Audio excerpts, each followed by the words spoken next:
Well, welcome to Thim Time Projects. Remember this?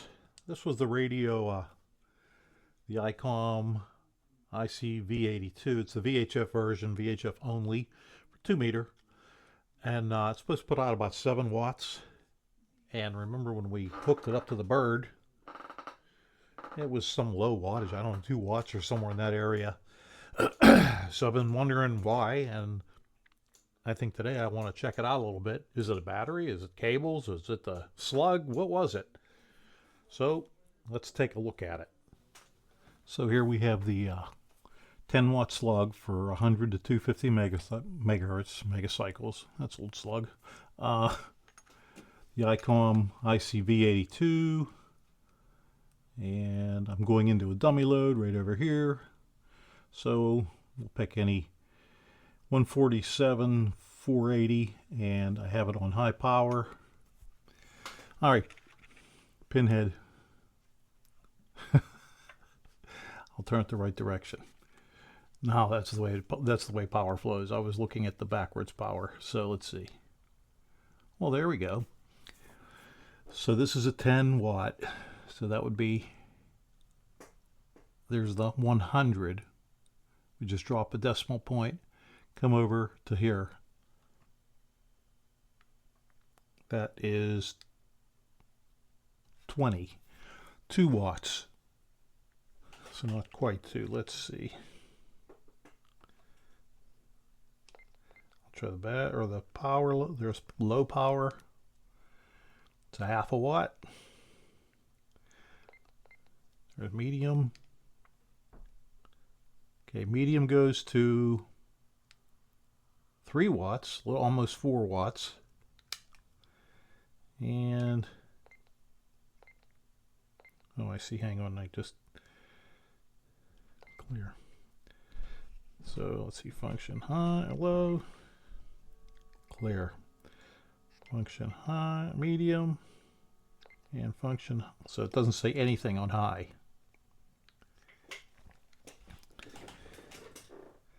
On high, I'm getting less than on medium.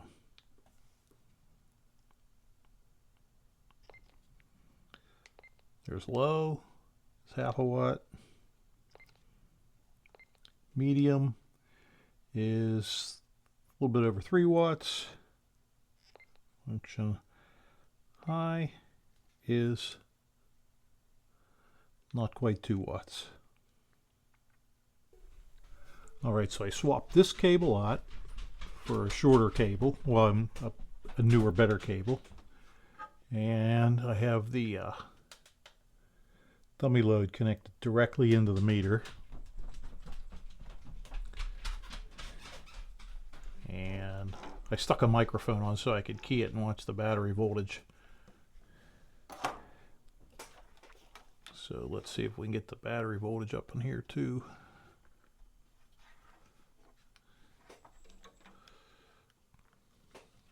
Yeah, well, there's the battery voltage, but now how do I key it?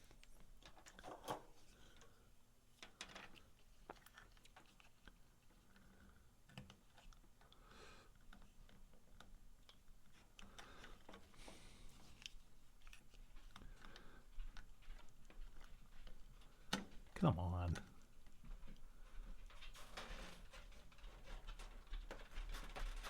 Okay, there's a battery, 768. I keyed it.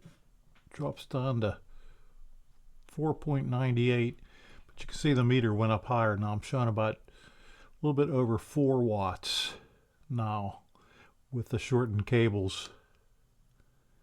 So I'm going to try charging the battery a little bit and seeing how much closer we get. I also want to add that the dummy load I'm using here is only set up to operate to 150 megahertz, so we're running close to the edge of that. So let me see what I can, I'll charge this for a while and see what we get. But once again, for VHF, these older leads that I've had laying around that I use, they don't work so good for VHF.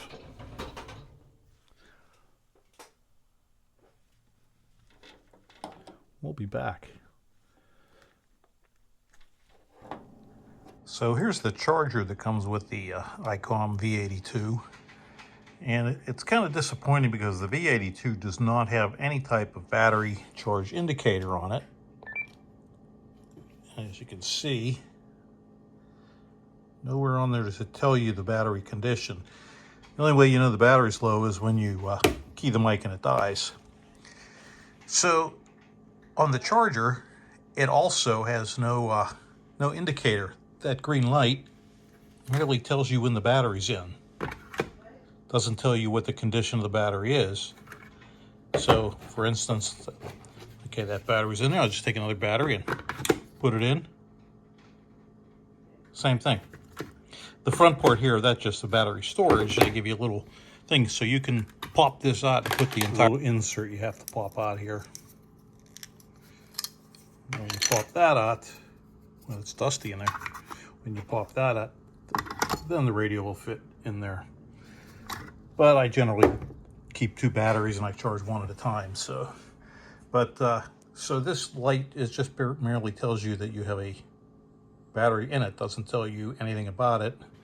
And you're not supposed to leave the batteries in that charger.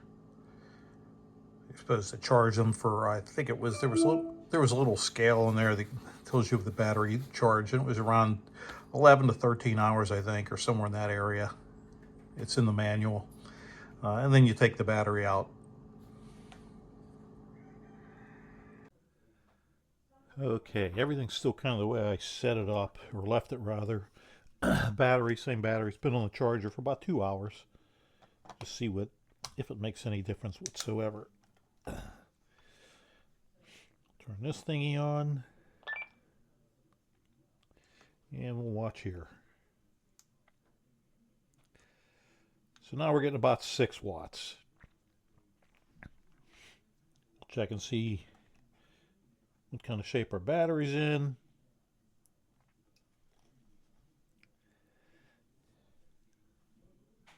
You can see that. If I turn turn it this way.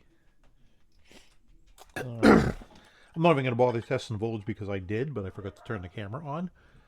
It went back down to 5.5 when I keyed it. So I think it might be time for a new battery. Here's the rubber ducky antenna, and I just want to see what that does. So when I key the rubber ducky, it goes right up to about 6 watts again, about the same thing. In case you ever wondered, which I know I did. Let me get this out of here. But this battery came when I bought this thing, and I'm thinking it had to be at least 10 years ago. Well, this battery I bought aftermarket, the one that's in here now.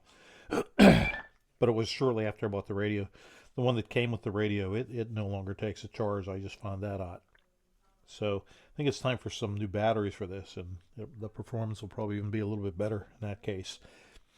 The main problems we ran into here was I wanted to check this because when we first put these slugs in and tried them out, this radio was showing 1 or 2 watts output max. Main thing I found was that the cable, I was using one of these very old cheap cables. I can't even dig, it's underneath everything. This is like a 240, like an LMR 240 or whatever, and very similar to it anyhow. So put this on, and also another shorter cable for the dummy load, and it worked. The power came up immediately. So there must have been a lot of loss through these cables. So the cables, be careful of the cables with UHF and VHF, and especially UHF and higher, and battery. So thanks for watching, and I don't think we solved much, but actually we did. We solved a lot. So thanks for watching. Take care.